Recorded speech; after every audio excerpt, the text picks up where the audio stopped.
falar sobre este importante assunto, Ouro Fino em Campo recebe Paulo Fadil, médico veterinário, gerente do Programa de Controle de Raiva do Estado de São Paulo. Muito obrigado pela presença aqui no programa, Paulo. Eu que agradeço a oportunidade.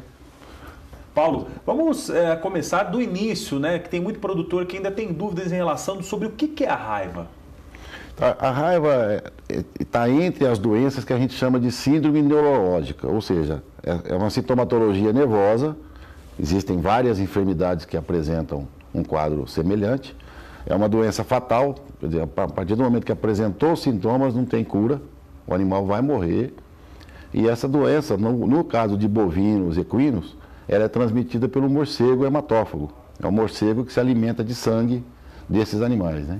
Existem sintomas que podem ser identificados no bovino para poder saber se ele está com a raiva?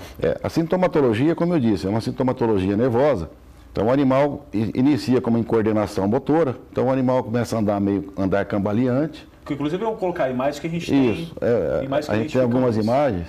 Ele começa a andar um andar cambaleante, uma incoordenação motora, uma dificuldade de locomoção e às vezes com 12, 24 horas ele já não consegue andar mais. Então começa no trem posterior e aí ele vai deitar e no máximo em 10 dias, porque a raiva, o máximo que a raiva que o animal pode demorar para morrer no caso da raiva é 10 dias, mas geralmente ele morre por volta do 4º, 5º dia a partir do início dos sintomas.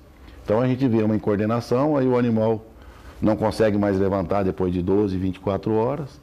E vem a óbito em 100% dos casos, morre mesmo, não tem cura. Então, o que a gente preconiza para a raiva é a vacinação de bovinos e equinos na propriedade. Até para se evitar esse contato desses animais doentes, vamos dizer, que possa adoecer com pessoas, né? Com o profissional, com o funcionário da propriedade. Então, o ideal seria trazer o rebanho vacinado. É uma vacina de baixíssimo custo. É feito uma dose por ano, a não ser animais primo vacinados, que a gente faz um reforço, e depois uma vez por ano você protege seu rebanho. E além de você não ter prejuízos econômicos, você também não tem risco à saúde das pessoas que estão em contato com esses animais, né? E uma outra doença que é importante também controlar nesse período são as clostridioses. Por que é importante aplicar vacinas que protegem os animais das clostridioses, Paulo? A clostridiose ainda é muito provavelmente é a doença que mais prejuízo provoca para o produtor, né? Porque ainda se a clostridiose, a mortalidade é muito alta, a incidência ainda é alta. Então, a clostridiose, inclusive tem algumas clostridioses que se confundem com raiva. Tem algumas clostridioses que a sintomatologia é uma sintomatologia nervosa também, com morte de animais. Então, às vezes o produtor acha que é raiva, aí a gente vai, colhe material, dá negativo e a gente vai ver depois, no diagnóstico diferencial, acaba dando positivo para algumas clostridioses, né? Então, a clostridiose ainda é, no meu ver, eu acho que a doença que mais prejuízo provoca para o pecuarista ainda é a clostridiose. Agora, é lógico, o pessoal que não vacina, né? Que a vacina também protege, também pode ser feita. Aquela coisa de fazer, não, mas eu vou fechar meu animal e vou vacinar, vou dar 3 vacinas nele.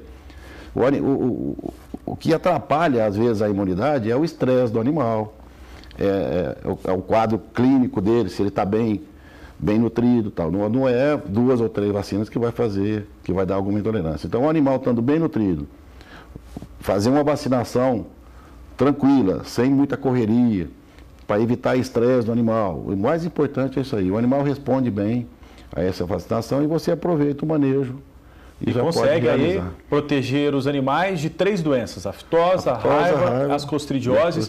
E é muito melhor você trabalhar na prevenção do que depois ter o prejuízo lá na propriedade, Paulo. Sim. O animal que o produtor perde hoje é o custo desse animal, né? E vacinas, a gente sabe que o custo de vacina hoje é muito barato, né? Então, a prevenção ainda é o mais barato e mais eficiente método para deixar de perder animais por essas doenças. Muito obrigado pela presença aqui no Ouro Fino em Campo. Eu conversei com o Paulo Fadil, ele é médico veterinário e também gerente do Programa de Controle de Raiva do Estado de São Paulo.